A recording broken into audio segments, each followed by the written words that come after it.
I'm here to talk about success, right? Now let me get right away to the first rule of success. The first rule of success is to have a vision. You see, if you don't have a vision of where you go, and if you don't have a goal where you go, you drift around and you never end up anywhere. It's like you can have the best ship in the world, you can have the best airplane in the world. If the pilot or the captain doesn't know where to go, it would just drift around. It would not end up anywhere, or most likely in the wrong place. So I was very fortunate that I stumbled onto my vision. I mean, as you know, I was born in 1947 in Austria after the Second World War. And I didn't really like Austria when I grew up. I couldn't wait to get out of there. I couldn't see myself becoming a farmer or a worker in a factory or anything like that, even though my parents wanted me to stay there and have a normal life. My father wanted me to become a police officer like he was. My mother wanted me just to stay there and marry a girl with the name of Heidi, hopefully, and have a bunch of kids and run around like the Van Trapp family in The Sound of Music. But that was their vision, not mine. My vision was totally different. I felt that I was born for something special, for something unique, for something big. So I was searching. Then one day I went to school. I remember I was 11 years old, and they showed a documentary about America. And there they showed in this documentary the huge skyscrapers, the high-rises, the huge bridges, the 6-lane freeways, the huge cars with the wings sticking out, and all of this stuff. And I said to myself, that's where I want to be. I don't want to be around here with these little farmhouses and these little buildings, and everything is old. I want to be in America. But now the question was just, how do you get to America? In those days, it was a very expensive trip. It's not like today. So again, I was very fortunate that one day after school, I walked by a store in Graz, which was called Brühl. And it was the only store that really sold kind of American stuff. So one day, they had jeans there, American jeans. And then they had the bull walker. And then they had an expander, and some barbells and some dumbbells and an exercise bench in the window. So I went inside and I looked around and I looked at this stuff, and then I saw a magazine. I saw a bodybuilding magazine that had Reg Park on the cover. Reg Park was then a 3-time Mr. Universe. And I saw him on the big screen as Hercules. And on the cover it said, how Reg Park, Mr. Universe, became the Hercules star. That's what the cover story was all about. So I looked at the cover and I said to myself, I got to get this magazine. So I bought the magazine, I took it home and I read it over and over from the front page to the back. It had everything in there, how he trained, how he was working out in Leeds, England, in a factory town, how he worked out every day for 3-4 hours and became the strongest man of Europe, and how he won Mr. Europe and Mr. Great Britain, and then eventually Mr. Universe, and how he won the second Mr. Universe and the third Mr. Universe, and how he was discovered to play the starring role in Hercules.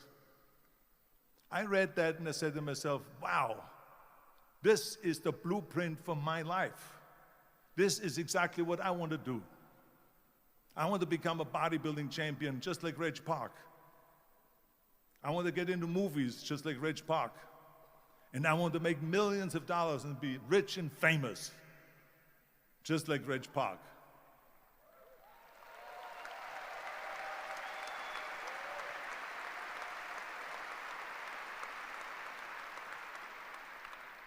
Do you know how great it felt that I knew where I was going? Imagine the majority of people don't know where they're going. I knew where I was going, that I'm going to become this bodybuilding champion just like him. So it was just a question of how do you do it? I was so relieved Because when you have a goal, when you have a vision, everything becomes easy. Because remember that in America, for instance, when you study, you will see the percentage of people that like their jobs. 74% hate their job in America. Now, this is not much different when you come to Europe. The majority of people don't like what they're doing because they're really not doing it because they didn't have a goal and they followed this goal.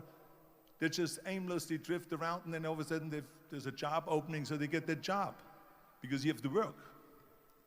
But then when you work, it's a chore. It's work. It's not fun. So if you think about only a quarter of the people really enjoy what they're doing in life, that is unbelievable if you think about it. So I felt so blessed that I knew what I was doing. It's like a medical student that studies and knows he wants to become a doctor. You know where to go. So I knew where to go. So people always ask me, when they saw me in the gym in the pumping iron days, they say, why is it that you're working out so hard? 5 hours a day, 6 hours a day, and you have always a smile on your face. The others are working out just as hard as you do, and they look sour in the face. Why is that? And I told people all the time, I said, because to me, I'm shooting for a goal. In front of me is the Mr. Universe title. So every rep that I do gets me closer to accomplishing that goal, to make this goal, this vision turn into reality. Every single set that I do, every repetition, every weight that I lift will get me a step closer to turn this goal into reality. So I couldn't wait to do another 500-pound squat. I couldn't wait to do another 500-pound bench press. I couldn't wait to do another 2,000 reps of sit-ups. I couldn't wait for the next exercise, for the next half hour of posing and all the kind of things that you have to do to be a champion.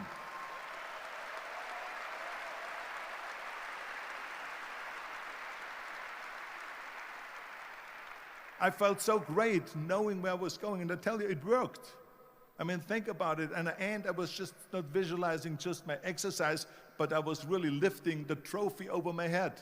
That's what I was thinking about. And with the age of 20,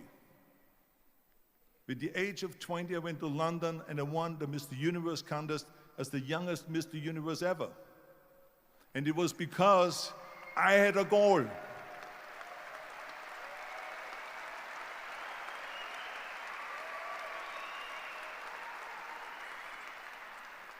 And this is no different than anything else, what I'm talking about. This is not just about bodybuilding. It was the same in acting. I remember when I was doing Conan the Barbarian. I was crawling on the rocks with a sword in my arm, crawling on all four. And of course, being that it's Conan, I didn't have clothes on or anything like that, right? So I was kind of, my knees were bare, my elbows were bare and everything else, and I'm crawling on the rocks. So after 10 takes, my elbows were bleeding and my knees were bleeding. And the director came to me and he said, Arnold, I'm so sorry that you have to go through this, but we need one more take, a close-up of you crawling with the sword towards the camera. Can you handle one more take? And I said to him, I don't know what you're talking about. He says, I'm totally fine. He says, but you're bleeding. I said, because I don't feel it, because I can visualize what the scene will look like in a film. And I'm so excited about this scene.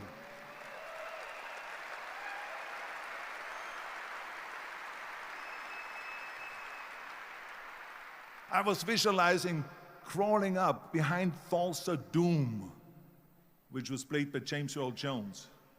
Crawling up behind Thulsa Doom with the sword slowly, and then rising up behind him and whack, cutting his head off.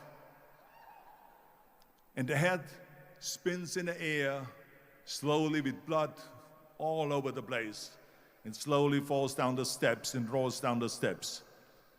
And his body slowly falls sideways. That was what I was visualizing, and that was very important because he, in the movie, killed my parents, killed Conan's parents. And that was revenge. And he always said that flesh is stronger than steel. And I wanted to prove to him that no, steel is stronger than flesh.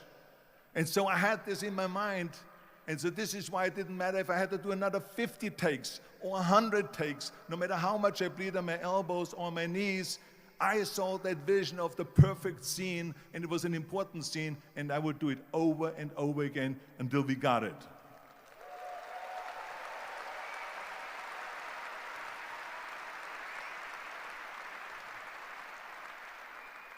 And the same thing is also in politics.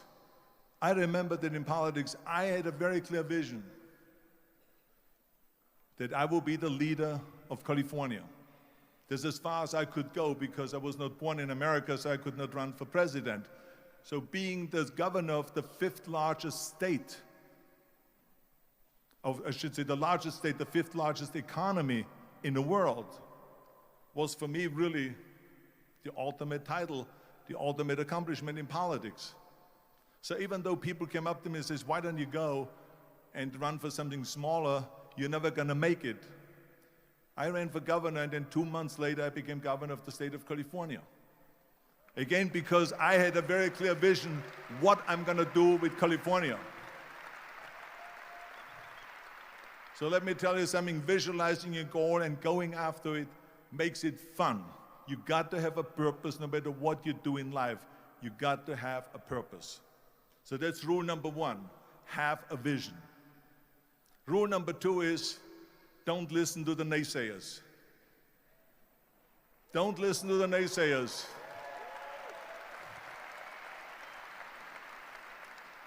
Everything I ever did, the thing that I heard out of people's mouth was, that's impossible. That can't be done. Or no. I remember when I wanted to be a bodybuilding champion, including my parents and everyone else around me, said this is impossible. Why don't you become a ski champion? That's what they do in Austria. Or a bicycle champion, they'll do some track and field. You can't be a bodybuilding champion. That is exactly what I heard, and of course I proved to the people that it can't be done. So whenever someone said to me, it can't be done, I heard it can be done. When they said no, I heard yes. And when they said it's impossible, I heard it is possible. Because I am a strong believer.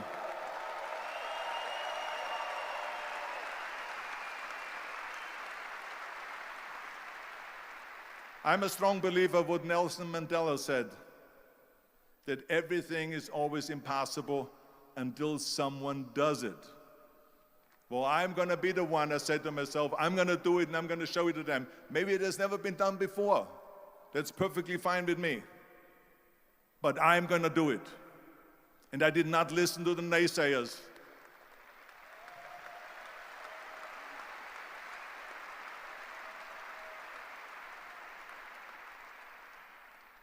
The same was also when I went into, not just in bodybuilding, they said no. When I wanted to come to America, when I wanted to go to America, they said it's impossible. There's no money that you have to fly even over there. You have no money when you go over there to live with. And what do you think, they're going to wait for you? They have plenty of big bodybuilders over there. It was all no, no, and it can't be done, it's impossible. And I remember then the same thing happened also when I went into the show business. Can you imagine, I was now a bodybuilder, I weighed 250 pounds, I was Mr. Olympia 6 times, I was Mr. Universe 5 times, and Mr. World and Mr. International. I won 13 World Bodybuilding Championships altogether, and now I said to the agent, the Hollywood agent, I want to get into movies. He said, that's funny, Arnold. I asked a studio executive, I say, I want to get into movies. I want to be a leading man. He started laughing. So they all say it's impossible. I said, why is it impossible? He says, because look at how big you are. You weigh 250 pounds. Hercules bodies and muscular bodies weighing 20 years ago. 20 years ago, they did Machista and they did all these Samson movies and Hercules movies and stuff like that, but not anymore. Arnold, this is the 70s. Do you know the sex symbols today? It's Al Pacino. He weighs 150 pounds. It's Dustin Hoffman. He weighs 146 pounds. And guess who else is a sex symbol? Woody Allen. So imagine they're telling me now that those are the new sex symbols. So do you ever forget about it? And then they told me, says, and your accent, even if you reduce all your body weight and everything and have a normal body, your accent. I said, your accent, I mean, it will go give people goosebumps. With the German accent, it will get people the creeps. They will get scared. He says, no one in Hollywood ever has become a leading man that had an accent. Doesn't happen. People in America want to hear their actors talk like John Wayne, or like Burt Reynolds, or like Clint Eastwood. Not like someone on Hogan's Heroes or something like that, some Nazi movie. That's the kind of stuff that they heard. They said, no, you see, it's impossible. And plus your name who can pronounce Schwarzenegger or something like that. No one can pronounce that, so forget about it, Arnold. This is the kind of thing that I heard. Imagine, you go from studio executive to studio executive, from agent to agent, from manager to manager, and they all said exactly the same thing. Now that's very encouraging, isn't it? But you know something? I didn't give a shit. I didn't.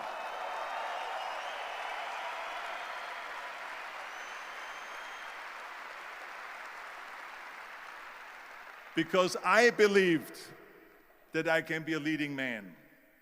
I believed that I could be another Clint Eastwood, or another Burt Reynolds, or another Warren Beatty, or whatever those characters were, Charles Bronson, and so on. I believed that I could be those people. I said, there's enough room on that ladder that I can fit up there. And I looked back again and learned from what I learned in sports. In my case, in bodybuilding. It's all about the hard work that you put in. I said to myself, in bodybuilding, I worked out 5-6 hours a day. I'm going to do the same thing now for acting. And of course, I went to college to study English. I studied voice, accent removal, acting classes, and all of this stuff, all day long. I worked and I worked and I worked. And within a short period of time, I made one movie called Hercules in New York, which of course went right into the toilet.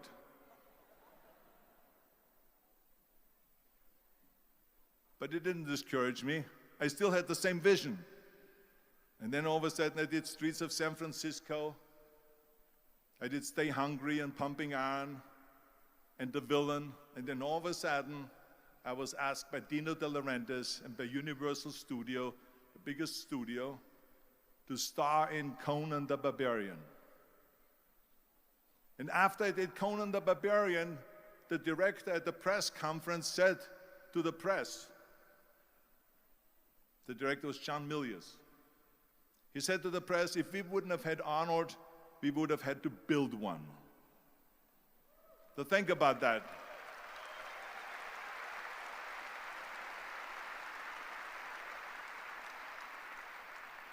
The very body that they said can never be sold because the time is wrong.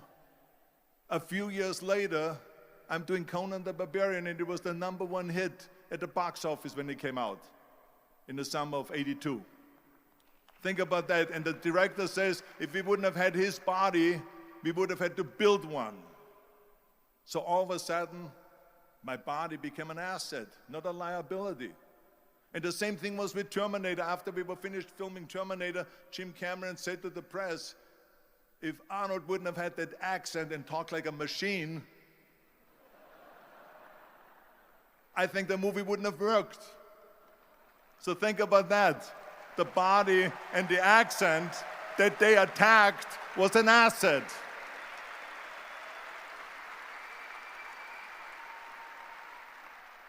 But I didn't listen to those losers. I didn't listen to them at all.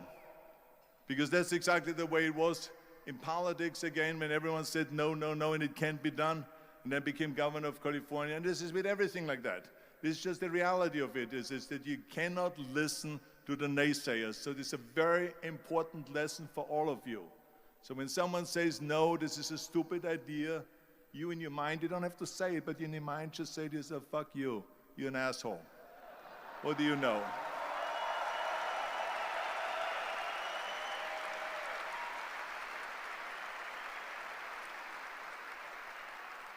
If I would have listened to the naysayers, from bodybuilding to show business to politics, I would not be standing here today talking to you. I would be in Austria in the Alps yodeling. That's right. I would be in Austria still left yodeling. That's what I will be doing, exactly. So this is why I say don't listen to the naysayers. And the next thing, the third point that I'm going to make to you is, before we sit down with Jürgen and talk about the rest of the three, is work your ass off. There is no magic pill. There is no magic out there. You cannot get around. You have to work and work and work. I can tell you, I've watched the day for half an hour, Jürgen and his wife that put on this show, this great, great event here. They work their ass off to put this together. All year long, they work and they work and they work. This does not come together by itself.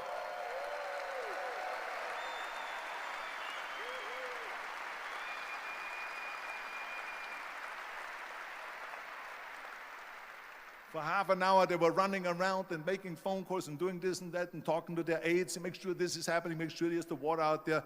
Talking about water, love water. Make sure of this and make sure of that and all that stuff. So it's work. And it drives me crazy when people say that they don't have enough time to go to the gym for 45 minutes a day and work out. Or to do something for 45 minutes to an hour a day to improve. If it is physically improve or if it is mentally to improve. Imagine you read 1 hour a day about history. How much you will learn after 365 hours in 1 year. Think about if you study about the history of musicians, of composers, how much you would know. Imagine if you would work on a business, on some business that you want to develop every day for an hour. Imagine how further along you will go and get. So it drives me nuts because we have, when people say we don't have the time, we have 24 hours a day. We sleep 6 hours a day, so that gives you still 18 hours. Now there's someone shaking their head out here in front. They say probably, I don't sleep 6 hours, I sleep 8 hours, right? Or just sleep faster.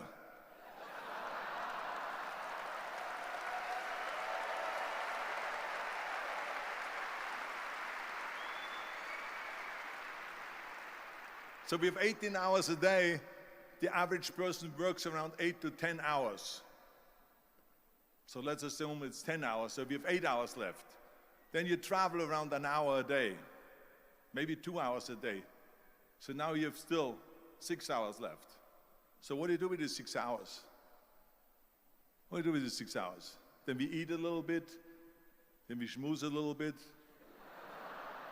talk a little bit to people and all that stuff. But you can see how much time there is available if you organize your day. So you got to work hard. I mean, let me tell you something. When I went to America, I went to college.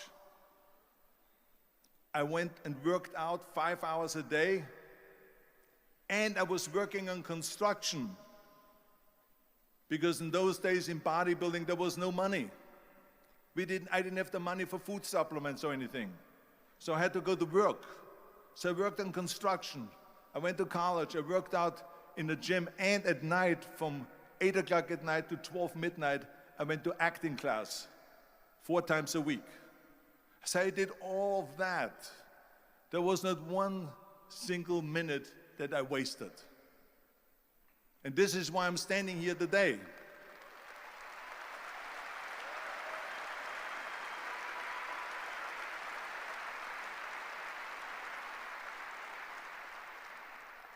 I became very friendly with Muhammad Ali in the 70s.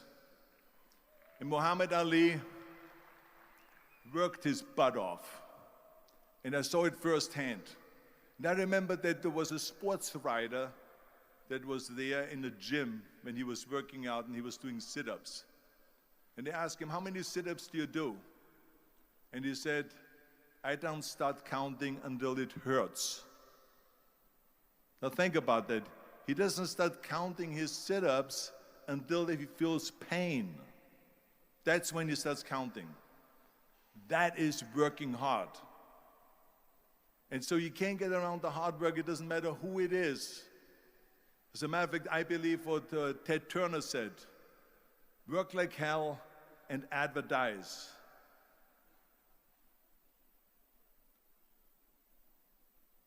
You get it? Work like hell, go to bed, and early to rise, work like hell and advertise. So you work your ass off, and then you let the world know about your work. That's what it is all about.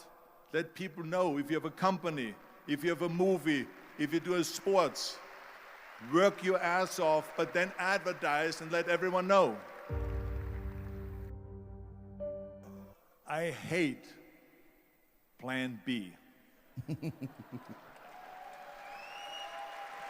And I tell you why. Because we have so many doubters, as I've said earlier, the no-sayers. We have so many of those people that say no, and you can't do it, it's impossible. That is okay because we just turn off, as I said earlier, and we listen and we hear the no being a yes. You can't do it, you can do it, and all of that. So that is possible to do that amongst all the negative people around you. But when you start doubting yourself, that's very dangerous. Because now what you're basically saying is that if my plan doesn't work, I have a fallback plan, I have a plan B.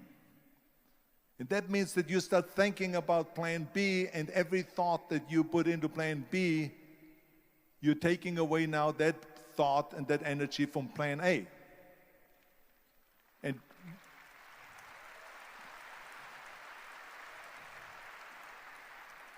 And it's very important to understand that we function better if there is no safety net, because plan B becomes a safety net. It says that if I fail, then I fall and I get picked up and I have something else there that will protect me. And that's not good, because people perform better when there's no safety net. People perform better in sports and everything else if you don't have a plan B. I'm telling you, I've never ever had a plan B. I made a full commitment that I'm going to go and be a bodybuilding champion. I made a full commitment that I'm going to be in America. I made a full commitment that I'm going to get into show business and I'm going to be a leading man. No matter what it takes, I will do the work. I will do the work over and over and over until I get it. And the same was in politics and everything like that. So to me, it is very dangerous to have a plan B, because you're cutting yourself off from the chance of really succeeding. And the reason, one of the main reasons why people want to have a plan B is because they are worried about failing. What is if I fail, then I don't have anything else? Well, let me tell you something. Don't be afraid of failing, because there's nothing wrong with failing. You have to fail in order to climb that ladder. There's no one that doesn't fail.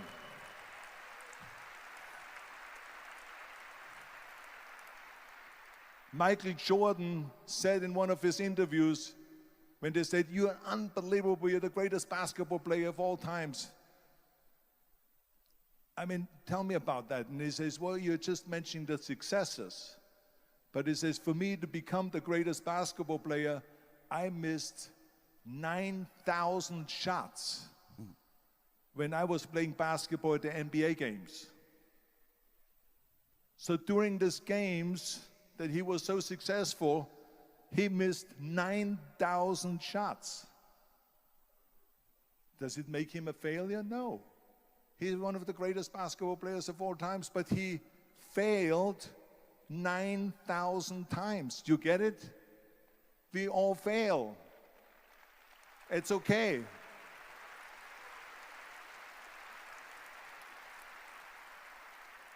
What is not okay is that when you fail, you stay down. Whoever stays down is a loser. And winners will fail and get up, fail and get up, fail and get up. You always get up. That is a winner. That is a winner. I failed in bodybuilding. I lost bodybuilding competitions.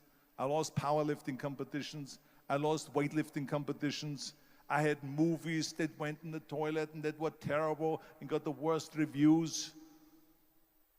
And in politics, I remember I had many of the initiatives on the ballot, and we lost.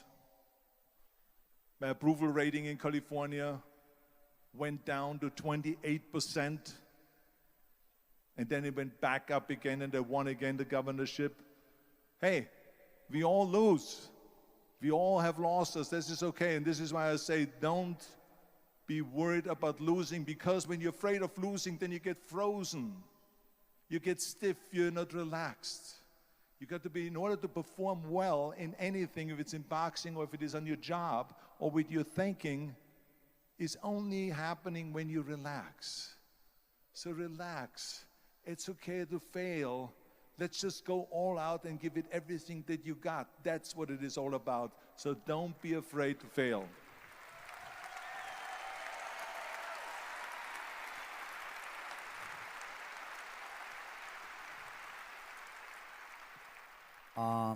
My wife Kirsten and I, we have a foundation and build up schools in Africa for poor children. So because I think it's very important when you are successful to give back to the society, give back to the world. What is your opinion to this? I absolutely agree, and I think this is one of my 6 rules to success. You can only feel complete as a person if you think about what can you do for your fellow member around you that maybe needs help. I felt like that everyone has a different motivation why you get into that. I was an immigrant going to America, and I saw how America was the most generous country in the world. I mean, they opened up their arms to me, they helped me, they invited me for Thanksgiving dinner, the people. They brought me, the bodybuilders in the gym brought me plates to my apartment because I had no plates, I had no silverware, I had no bedware, I had no pillows, I had no blanket, I had no TV, I had no radio, I had nothing. They brought it to my apartment. They helped me. And I saw that firsthand, this generosity in America. And I said to myself, as an immigrant that is being embraced with open arms, that I need to go and make sure that I give something back. Right? Because I started thinking about how did America become such a great country? How did America become such a generous country? Well, I look back in history and I realized that people have fought for America, and people have died for America, and people have suffered for America. And so it's my job now to contribute to keep it as being the #1 country in the world. And this is when I started feeling obligated, and I said to myself, so what can I do? I'm a bodybuilder, what can I do? Well, then I realized when I saw Special Olympics that I can help and train Special Olympians. And so we started getting involved in Special Olympics, and in no time, I proposed to them to start powerlifting in Special Olympics, to have deadlift, which was a safe thing to do, and to have bench press, which was a safe thing to do. And it became the #1 sports in Special Olympics, powerlifting. They always have a packed hall of 5,000 people. And I became the national trainer and the international trainer of Special Olympics.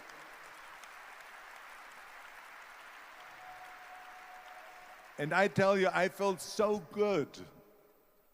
I felt better than winning a bodybuilding competition, going to one of their competitions and seeing 100 of those athletes from all over the world competing in powerlifting and being happy and being included and being felt that they're equal to all of us. It was the most unbelievable feeling, and this is why I got so excited about it that then after that, I started, going around to military bases in America and training our military personnel. Because in those days, bodybuilding and weight training wasn't popular. Now it is. Now when you go to Iraq, to Baghdad or something like that, and you see the American soldiers train, they have the biggest facilities. It's like this dome here. This is how big the training facilities are now. So it all changed. But in those days, it wasn't popular at all. So I went from military base to train the soldiers and the sailors and the airmen and all of them. And it made me feel good again. And then after, when I met President Bush, then Vice President Bush, and we traveled around to campaign, he asked me what I want to do, and I said, I would like to be a fitness leader in America. I would like to be the chairman of the President's Council on Physical Fitness and Sports. And then when he became president, he appointed me to that. And so now I really was able to travel through all 50 states and promote health and fitness. The more I got into that, the more I realized how good it feels to give something back. And that's when my idea came about after-school programs, because after school, when I traveled to all the schools to train the students, I saw there was a huge gathering of students after the school was over outside the school. And I asked the school principal, what are all the students doing? And he said to me, Arnold, you have to understand that 70%, that the kids in our schools, they come from parents where 70% of the parents are both working. So therefore, there's no one there picking them up. So that's got me the idea to start after-school programs, to keep those kids in school while the parents are working, and to offer them homework assistance, tutoring, and sports and fitness programs and arts programs, music and painting and so on. And it became a huge success.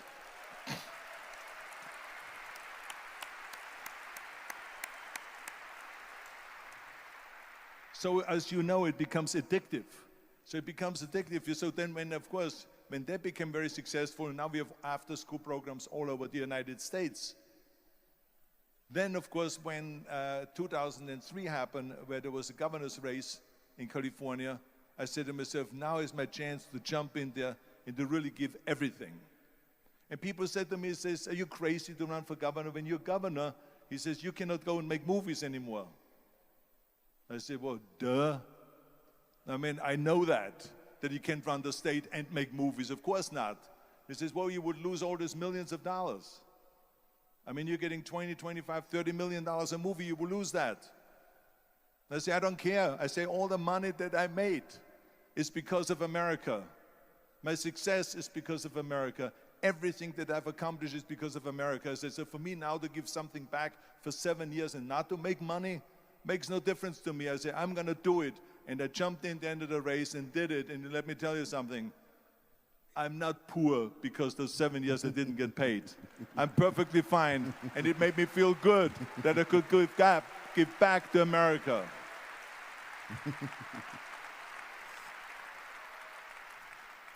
Arnold, I have told the people here today that my opinion is it is very important to learn lifetime. Don't stop in learning, go on, go forward. And what do you think about learning? What do you think about to have a coach? Is it important to have a coach? Is it important to have someone who can tell you what you are doing, who can help you? What is your opinion to this? Well, I think that every day we are benefiting from someone helping us. That's why I said earlier, there's no such thing as a self-made man. I mean, when you think about it, you're born and you need your parents to raise you. You need your teachers to teach you. You need your coaches to do sports. And so when I think about back of the people that helped me, as a matter of fact, one person, where's my friend here, Albert Bussek? Is he sitting here somewhere? Where is he sitting? Albert Bussek, come on out here for a second. Come on out here for a second.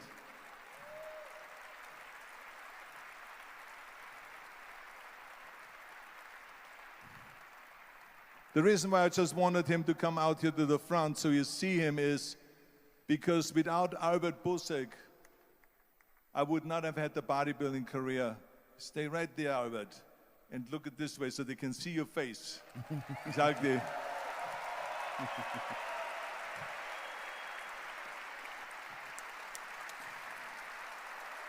Albert Busek was the one, for instance, just to give you an example, out of the thousands and thousands of people that helped me, Albert Busek was one of them that helped me to translate into English so I could fill out my entry form for the Mr. Universe contest. And then he flew with me to London to the Mr. Universe contest.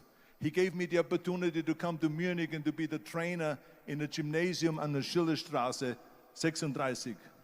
It was a fantastic gymnasium. He was an extraordinary friend that took thousands and thousands of pictures since then and helped me in every one of the competitions and everything, was a huge supporter. But this is the kind of people that you need.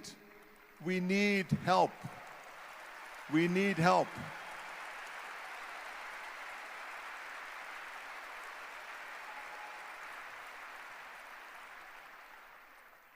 I remember that everything I did always needed help. Think about it when someone says, Arnold, you're the greatest self-made man.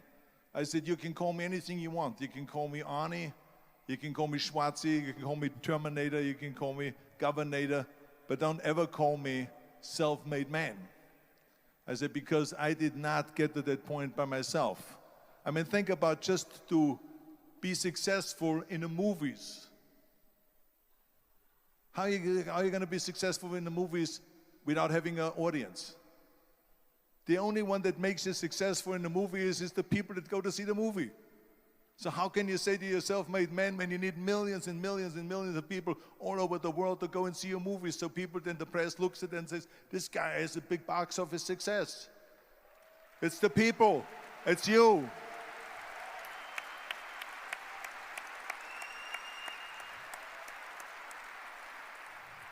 Imagine if Jürgen and I both think that we're self-made people and this hall right now is empty. No one here. Do you think this will be a successful conference? No. Who makes it successful is not him and me. We are just one little molecule that is added to the equation. But you are the ones that make this conference a successful conference. So thank you, all of you, for being here today. You are the ones that is making it big.